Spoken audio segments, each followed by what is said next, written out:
गर्ने कि काटेर यो निकै भन्नु के यो भन्छ प्याजलाई काटेर अनि टक्कसँग साग काटेर चाहिँ रेडी गरिसकेको छु।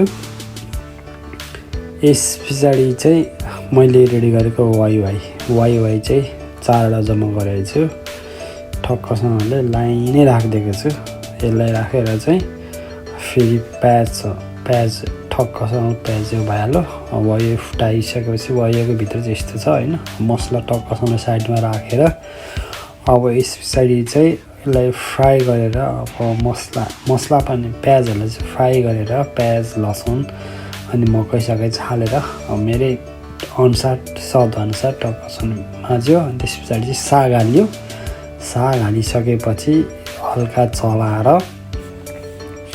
यसलाई चाहिँ एकछिन वेट गरेर चलाएर टक्कसँगले अलिकति पर चलाइसके पछाडि वाइ हालेपछि हाल्नुपर्छ। त्यस पछाडि चाहिँ टक्कसँग पानी हाल्यो। अब यो ठक्कै यस्तो आकारको भयो। टक्कसँगले अब यसलाई चाहिँ एकदम एकछिन राखेर चाहिँ यसलाई चाहिँ अब पक दिनुपर्ने अवस्था हुन्छ। नजानी पकाइरहेको छु। एकदम राम्रो मिठो भएको जस्तो छ। अब कस्तो हुन्छ थाहा छैन। अब खाएर विचार गरौँ हैन। आई होप मिठो होला, सायद मिठै हुन्छ होला। यति राम्रो छ हैन। टक्कसँगले बनाएको छ। अब यस पछाडि चाहिँ 26 डिग्री टकटक चलाउने। डाडुले चलाएपछि सबै लामो त्यहाँनिर सबै चुडेर जाने भएको कारणले गर्दा चाहिँ 26 डिग्री युज गरिरहेको छु मैले चाहिँ। अब हजुरहरूले जे गर्दा नि हुन्छ डाडुले चलाउँदा हुन्छ आफ्नो स्वाद अनुसार। मलाई चाहिँ अलिक लामो खानु मन परेको भएकोलाई चाहिँ टक्कसँग यस पछाडि चाहिँ मैले माथि चाहिँ के भन्छ यो धनियाँ हालेँ। धनियाँ एकदम फेभरेट हो फेरि मेरो।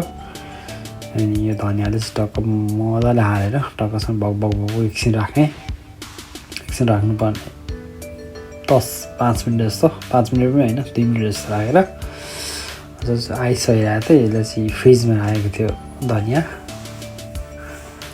यस पछाडि चाहिँ रेडी भइसकेको अवस्था छ। अब यो रेडी भइसके पछाडि चाहिँ यसलाई ट्याक्कसँग नजिकिन अझै पनि चित्त बुझेको छैन। टक्कसँग धनियाँलाई यति गरिसकेको छु। अब लास्टमा चाहिँ यस्तो भइसकेको छ। एकदम मिठो छ, स्वादिष्ट छ। यदि मेरो च्यानलमा हजुरहरू नयाँ हुनुहुन्छ भने लाइक सेयर सब्सक्राइब गरिदिनु होला।